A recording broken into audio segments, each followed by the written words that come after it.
Hello guys, my name is Anna and I'm from Ukraine, and my story of vlogging began straight after the full-scale invasion of Russia to the territory of my beautiful and independent country, Ukraine. And if you're new to the channel, check the videos and subscribe because the world needs to know more about Ukraine, and I try to do my best to keep these updates useful and interesting.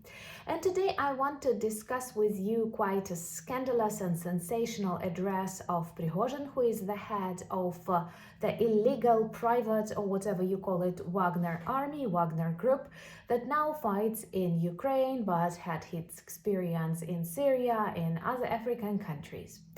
And they are known for their conflicts with Russian military, with the Ministry of Defense, with Shoigu, trying to demonstrate that this private army is much better than the traditional, ordinary Russian orc army. Like, orcs are everywhere in Russian army, and Prigozhin is not an exception. But he made an announcement that if he does not receive enough equipment and supplies, he will leave Bakhmut.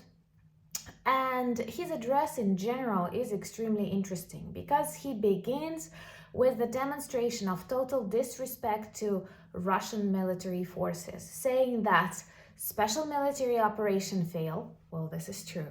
Because it failed, they were invited to fight in Ukraine, possibly, and that for approximately 400 days they were achieving lots of success. False, because they were trying to capture a couple of small towns and villages, contrary to what Russia dreamt to do. And we all remember the vision, the hallucinations that Putin had concerning the Blitzkrieg, Kiev in 3 days, and so on. So now, after a year and almost a half of full-scale war in Ukraine, they are talking about Bakhmut and the desire to take Bakhmut, but not the desire to take all the Ukraine. They've realized they cannot achieve that. So he threatens that if he does not get enough equipment, he will have to leave the territory on the 10th of May, which is the day after when Russia celebrates the Victory Day. And the way they celebrate this Victory Day deserves a separate vlog, because they have turned a beautiful and sad, memorable day into the demonstration of just the contrary things: aggression, hatred, and militarism. So anyway, he promises to stay in Bakhmut until the 9th of May and then to leave it if he does not get their supplies. Of course, we observe it all with a certain level of irony, but what is interesting for the majority of Ukrainians is how this conflict between Prigozhin private army full of prisoners — yesterday I had a vlog on that, and if you haven't seen it, go check it.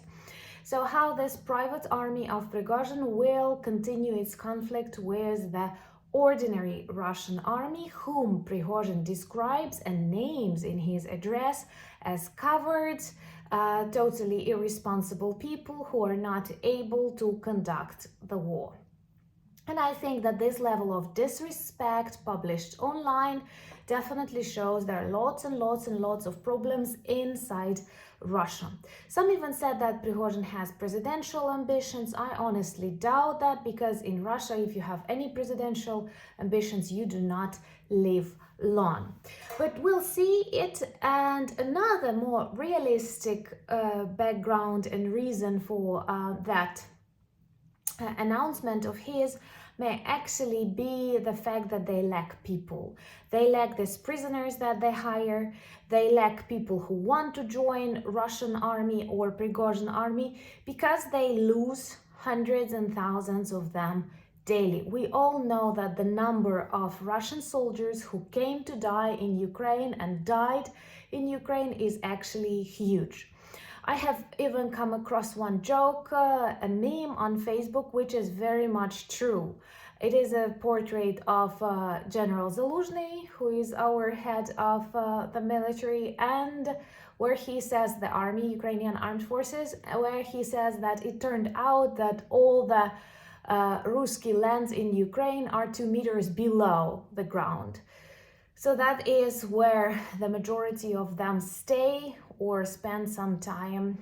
Well, anyway, it's a joke, but they lose people and they don't care about these people, but perhaps the desire of new ones to join Russian army, to join Prigozhin army is definitely falling.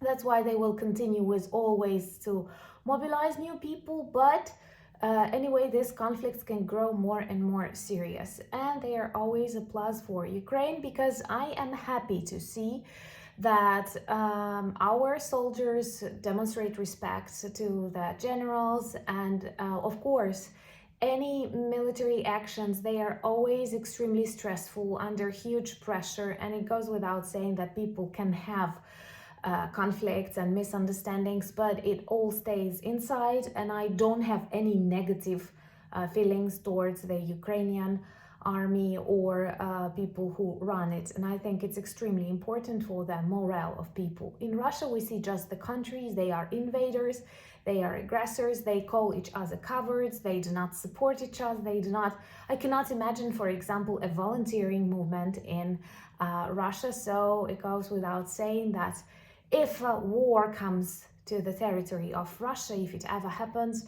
they will definitely lose pretty quickly. And I think that this scenario of blitzkrieg is actually more likely for Russians than for Ukrainians, because we have a different spirit both inside when we communicate with each other and outside when we protect our land.